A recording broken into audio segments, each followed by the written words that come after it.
Angelingua gloriosa, corporis mysterium, sanguinis preciosi, quem in mundi pretium. Angelingua gloriosa, corporis mysterium, sanguinis preciosi. Hello, guys. Welcome back to Christianity Reloaded. Today we are looking at why Protestants are so caught up with invite. They always use this phrase: "invite Jesus into your heart." You know, you have to invite Jesus into your heart.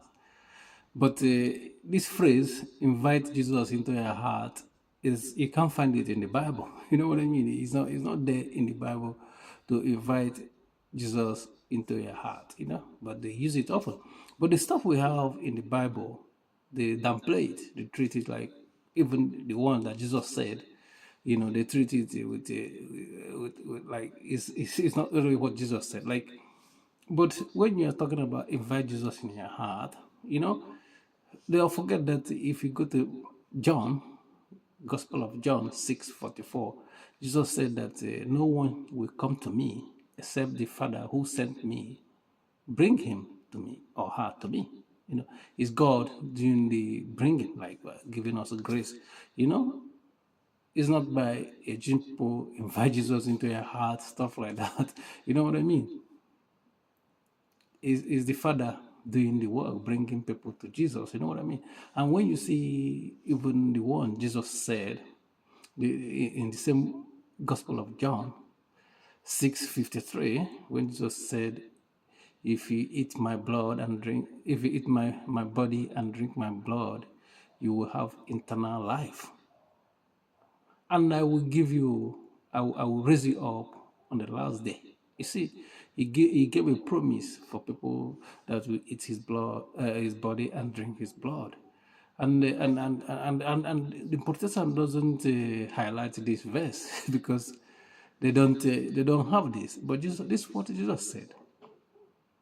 Jesus said this, but instead of them to talk about this, something that Jesus attached promise to, like, I will raise you up on the last day.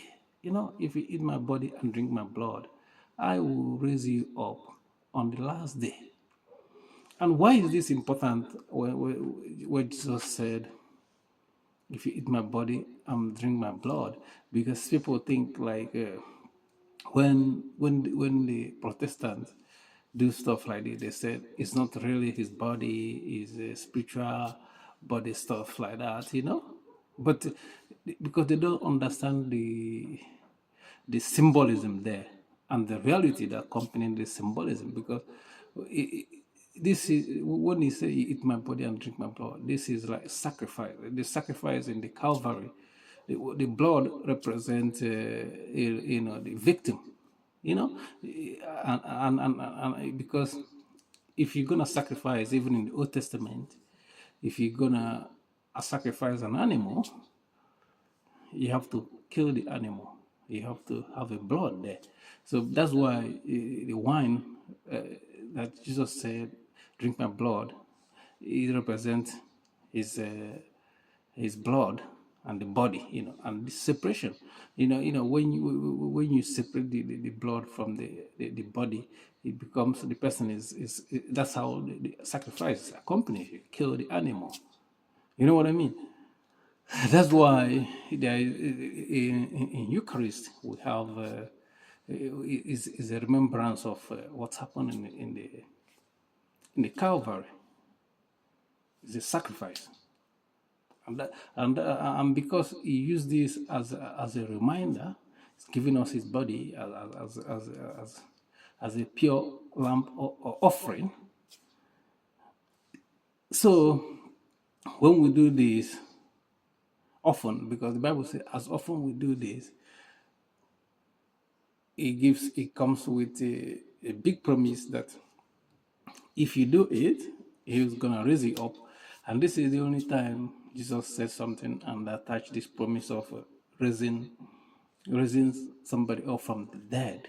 You know, but instead of the Protestant to talk to put more emphasis there, they only put more emphasis in telling you to invite Jesus into your heart. You know, how else are you gonna invite Jesus into your heart than when he said, "Eat my body and drink my blood, and I'll give you eternal life."